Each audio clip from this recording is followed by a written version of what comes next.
नमस्कार, स्वागत है हमारे यूट्यूब चैनल परफेक्ट एजुकेशन हम में मैं राधे। आज भारतीय भूगोल की श्रृंखला को आगे बढ़ाते हुए आज हम लेके आए हैं काली मिट्टी। आज हम बात करेंगे ब्लैक सॉइल के बारे में, जो कि मैंने पहला वीडियो बना दिया था, मिट्टी का निर्माण था, उसके संगठनों के बारे में। तो आज हम बात करेंगे काली मिट्टी के बारे में कि काली मिट्टी का विस्तार भारत के किस राज्य तक है, था इसकी विशेषताओं के बारे में हम लोग जानेंगे। था इनमें रसायन दृष्टि से कौन-कौन सा तत्व पाया जाता है, कौन सा पदार्थ नहीं तत्व सॉरी कौन सा तत्व नहीं पाया जाता है, इसके बारे में हम लोग जानेंगे। काली मिट्टी को शुरुआत करने से पहले हम इसके कुछ बेसिक तथ्यों के बारे में जान लें, तो जो कि जहाँ से क्वेश्चन आता भी है। जैसे कि मिट्टी तुम्हारे भारत में कुल 8 प्रकार की मिट्टियाँ हैं जो कि प्रमुख हैं, उसके बारे में भी हम लोग जानेंगे। तो चलिए हम कुछ बेसिक तथ्यों के बारे में समझते हैं। जैसे क्या होता है, अपरदन या अपक्षय के कारण जो चट्टानें होती हैं, चट्टानें क्या होती हैं, अपरदन या अपक्षय कारण जो चट्टानें होती हैं वो टूट-टूट कर चूर हो जाती हैं। वो टूट-टूट कर क्या होती हैं, चूर हो जाती है। और चूर होने के बाद क्या होती है, जैसे कि मान लीजिए जो वनस्पति है, वनस्पति के जो पत्ते हैं या उसकी डालियाँ हैं, जो जीव है, उसमें क्या होते हैं, वो सड़ गल के उसमें क्या होते हैं, मिल जाते हैं। और मिलने के बाद क्या होता है, जो उसमें अंश जो मिल जाते हैं उसी को हम लोग क्या कहते हैं, ह्यूमस कहते हैं। क्या कहते हैं, ह्यूमस कहते हैं। उसके बाद जानिए जब वो ह्यूमस कहते हैं फिर वो क्या होता है, एक मिट्टी का निर्माण होता है जिससे कि पेड़ पौधे का नया जीवन प्रदान भी होता है, पेड़ पौधे उगते हैं। तो उसी प्रकार हम जानेंगे कि जैसे कि एक इसका महत्वपूर्ण एक बात ये है कि जो हमारे भारत में भारतीय कृषि अनुसंधान परिषद, भारतीय कृषि अनुसंधान परिषद द्वारा यानी आईसीएआर भारतीय कृषि अनुसंधान परिषद, Indian counselling for agriculture research द्वारा सन 1956 ईस्वी में भारतीय कृषि अनुसंधान परिषद, इसका मुख्यालय कहाँ पे है, दिल्ली में है। और ICAR Indian counselling for agriculture research के द्वारा सन 1956 ईस्वी में कुल 8 मिट्टियों को महत्व दिया गया था। कितनी मिट्टियों को, 8 मिट्टियों को महत्व दिया गया था। जैसे देखिए 8 मिट्टी कौन कौन सी है। इससे पहला मान लीजिए जलोढ़, जलोढ़। दूसरा है लाल मिट्टी। तीसरा है काली मिट्टी। और चौथा है लेटराइट मिट्टी। और जो पांचवा मिट्टी है वो है पर्वतीय मिट्टी, पर्वतीय मिट्टी। छठवां जो है वो मरुस्थलीय मिट्टी। जो सातवां है वो है दलदलीय मिट्टी। और जो आठवां मिट्टी है वह है लवणीय मिट्टी, लवणीय या क्षारीय मिट्टी कहा जाता है। तो भारत में भारतीय कृषि अनुसंधान परिषद द्वारा Indian counselling for agriculture research द्वारा सन 1956 ईस्वी में 8 मिट्टियों को मत दिया गया था। जलोढ़ मिट्टी, लाल मिट्टी, काली मिट्टी, लेटराइट मिट्टी, पर्वतीय मिट्टी, मरुस्थलीय मिट्टी, दलदली मिट्टी और लवणीय मिट्टी। ये भारत में 8 प्रकार की मिट्टियां पाई जाती हैं, जिसमें से पूरे भारत में सबसे ज्यादा 43% क्या पाई जाती है, जलोढ़ मिट्टी पूरे भारत में। उसके बाद जो लाल मिट्टी है ये 18% पाई जाती है पूरे भारत में। उसके बाद जो काली मिट्टी है ये 5% पाई जाती है पूरे भारत में। कितने परसेंट पाई जाती है, 5% पाई जाती है। और जो लेटराइट मिट्टी है ये 3% पाई जाती है। उसके बाद देखिएगा ये जो जलोढ़ मिट्टी, लाल मिट्टी और काली मिट्टी, लेटराइट मिट्टी है, ये भारत में देख रहे हैं सबसे ज्यादा ये चारों मिट्टी पाई जाती हैं। ये भारत में सबसे ज्यादा ये चारों मिट्टियां पाई जाती है। तो ये सब हमारे मिट्टी हो गए। तो आज हम बात करेंगे काली मिट्टी के बारे में। हम एक एक मिट्टियों के वीडियो बनाऊंगा आपको, आप सब देखिएगा। तो जो मिट्टी होगा वो आज का हमारा जो टॉपिक है वो काली मिट्टी। क्या है, काली मिट्टी। तो चलिए शुरुआत करते हैं काली मिट्टी के बारे में।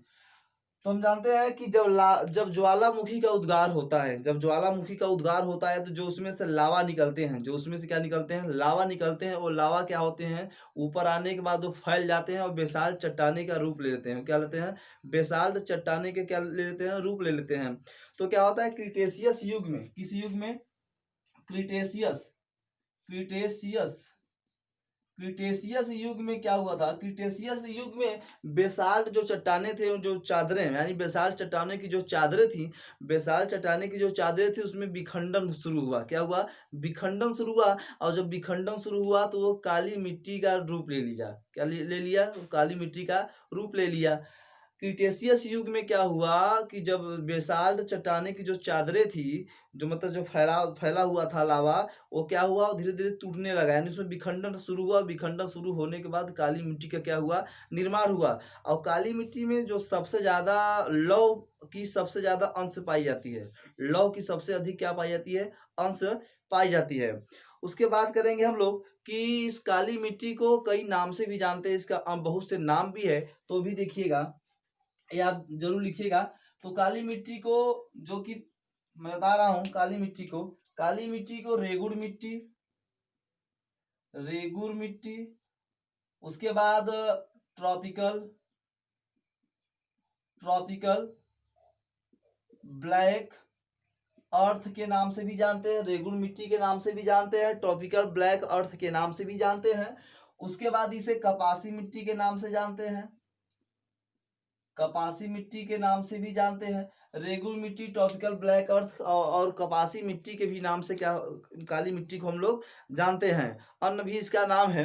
तो रेगुर मिट्टी क्या है कि महाराष्ट्र में काली मिट्टी को रेगुर मिट्टी के नाम से जानते हैं। ये पहला पॉइंट है कि रेगुर मिट्टी को भारत के किस राज्य, सॉरी, काली मिट्टी को रेगुर के नाम से, रेगुर मिट्टी के नाम से किस राज्य में जाना जाता है, तो महाराष्ट्र में क्या है, काली मिट्टी को रेगुर मिट्टी के नाम से जानते हैं। अच्छा, उसके बाद कपासी मिट्टी को कहा जाता है क्योंकि काली मिट्टी में सबसे ज्यादा क्या उगाई जाती है, कपास उगाई जाती है, इसलिए काली मिट्टी को कपासी मिट्टी भी कहा जाता है। काली मिट्टी को कपासी मिट्टी भी कहा जाता है। अब हम बात करेंगे आगे, काली मिट्टी को कपासी मिट्टी के भी नाम से हम लोग जानते हैं। जो ये काली मिट्टी है, इसका विस्तार भारत के कितने कितने कितने राज्यों में, सॉरी, किस राज्य तक ये काली मिट्टी फैला हुआ है, तो देखिए ये काली मिट्टी है, भारत का मैप बनाया गया है, काली मिट्टी इसमें दर्शाया गया है। तो देखिए मध्य, जो कि काली मिट्टी दो प्रकार की होती है, एक तो गहरी काली होती है, एक सामान्य काली होती है। तो देखिए यहाँ पर मध्य महाराष्ट्र के बीच में तक जितनी है वो काली मिट्टी, गहरी काली मिट्टी पाई जाती है। उसके बाद देखिए गुजरात के काठियावाड़ में काली मिट्टी पाई जाती है। उसके बाद राजस्थान के दक्षिणी भाग में काली मिट्टी पाई जाती है। उसके बाद उत्तर प्रदेश के बुंदेलखंड में भी काली मिट्टी पाई जाती है। उसके बाद देखिए झारखंड के राजमहल की पहाड़ी में भी काली मिट्टी पाई जाती है। उसके बाद देखिए आंध्र प्रदेश के उत्तरी तट पे भी पाई जा रही है। तमिलनाडु में भी काली मिट्टी का विस्तार है। उसके बाद कर्नाटक में भी क्या है, काली मिट्टी का विस्तार पाया जाता है, काली मिट्टी का विस्तार पाया जाता है। तो देखिए गुजरात की काठियावाड़, राजस्थान के दक्षिण तट पे, उत्तर प्रदेश के बुंदेलखंड में, झारखंड के राजमहल की पहाड़ी में, उसके बाद आंध्र प्रदेश के उत्तरी तट पे, तमिलनाडु के कुछ प्रमुख जिलों में, उसके बाद कर्नाटक के उत्तरी भाग में भी ये सब क्या होता है, काली मिट्टी पाई जाती है।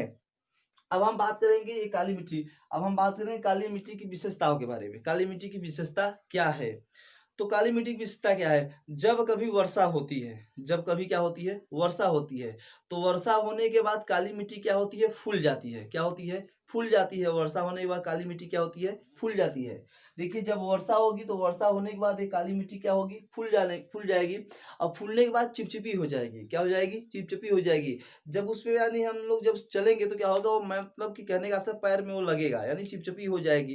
तो कहने का आशा है कि वर्षा होने के बाद ये मिट्टी क्या होती है, फूल जाती है। फूलने के बाद क्या होती है, चिपचिपी हो जाती है, मतलब उसमें चलना आसान नहीं होता। उसके बाद क्या होती है, जैसे ही वर्षा खत्म होता है, जैसे वर्षा खत्म होता है, धूप लगता है, तो धूप लगने के बाद फिर ये मिट्टी क्या होती है, सिकुड़ जाती है। क्या होती है, सिकुड़ जाती है। इसकी खासियत है कि जब वर्षा होगी तो ये मिट्टी क्या होगी, फूल के चिपचिपी हो जाएगी। उसके बाद जैसे ही ये वर्षा खत्म होगी, धूप लगेगा, ये मिट्टी क्या होगी, सिकुड़ जाएगी। क्या होगी, सिकुड़ जाएगी। उसके बाद देखिएगा, जब ये सिकुड़ जाएगी तो ऐसा लगता है कि स्वतः, जैसे हम लोग खेत की जुताई नहीं करते तो ऐसा लगता है कि ये मिट्टी क्या कर रही है, स्वतः अपनी क्या कर रही है, जुताई कर रही है, स्वतः अपनी जुताई कर रही है। तो स्वतः जुताई करने वाली कौन सी मिट्टी है, काली मिट्टी है। स्वतः अपनी जुताई करने वाली कौन सी मिट्टी है, वो काली मिट्टी है। अब हम बात करेंगे काली मिट्टी के बारे में, सॉरी, देखिएगा कि स्वतः जुताई करने वाली कौन सी मिट्टी कहलाती है, काली मिट्टी। उसके बाद काली मिट्टी की विशेषता यह है कि यह सबसे अधिक, सबसे क्या करती है, सबसे अधिक, सबसे अधिक जल ग्रहण करने वाली मिट्टी कहलाती है। काली मिट्टी सबसे अधिक जल ग्रहण करने वाली का सब कहने का आशय है कि इसमें जल सोखने की क्षमता सबसे अधिक होती है। काली मिट्टी में जल सोखने की क्षमता क्या होती है? सबसे अधिक होती है। सबसे क्या होती है? अधिक होती है। इसीलिए क्या होता है, शुष्क समय में यानी गर्मी के मौसम में, या कहिए कि जब अधिक से अधिक धूप पड़ने लगे तो अन्य मिट्टी के बदले क्या होती है, अन्य मिट्टी क्या होती है, उसमें जल अगर होगा तो सूख जाएगी। सूखने के बाद उसको फिर से फसल को जल की जरूरत पड़ेगा। लेकिन ऐसी ये मिट्टी है कि ये क्या करती है कि एक बार ऐसे उसमें जल पड़ गया तो क्या होती है, ये अधिक से अधिक जल को क्या करता है, अपने तरफ ग्रहण कर लेता है। और शुष्क समय में भी जो फसल इसमें होती है तो क्या करता है, फसल को भी नमी बनाए हमेशा रखती है। क्यों बनाए रखती है? क्योंकि काली जो मिट्टी है, जो काली मिट्टी है, वो क्या करती है, धीरे धीरे अपने नमी को क्षय करता है। काली मिट्टी धीरे धीरे अपनी नमी को क्या करता है, क्षय करता है। इसीलिए इस काली मिट्टी में हमेशा नमी बनी रहती है, क्योंकि इसमें जल सोखने की क्षमता सबसे अधिक है।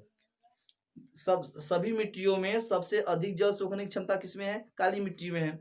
ये क्योंकि अपने नमी को धीरे धीरे क्या करता है, नमी को क्षय करता है। अब हम बात करेंगे कि ये अपनी नमी को क्षय भी कर रहा है। और देखा जाए रासायनिक दृष्टि से देखा जाए काली मिट्टियों में, तो यहाँ देखिएगा,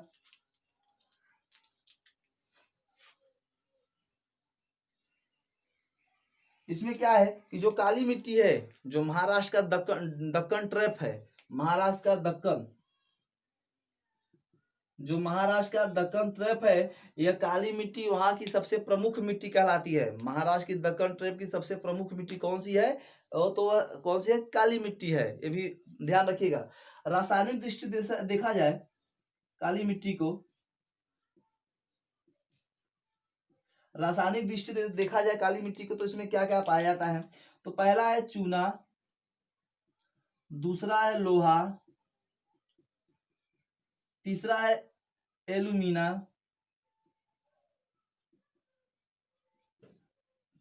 चौथा है पोटास,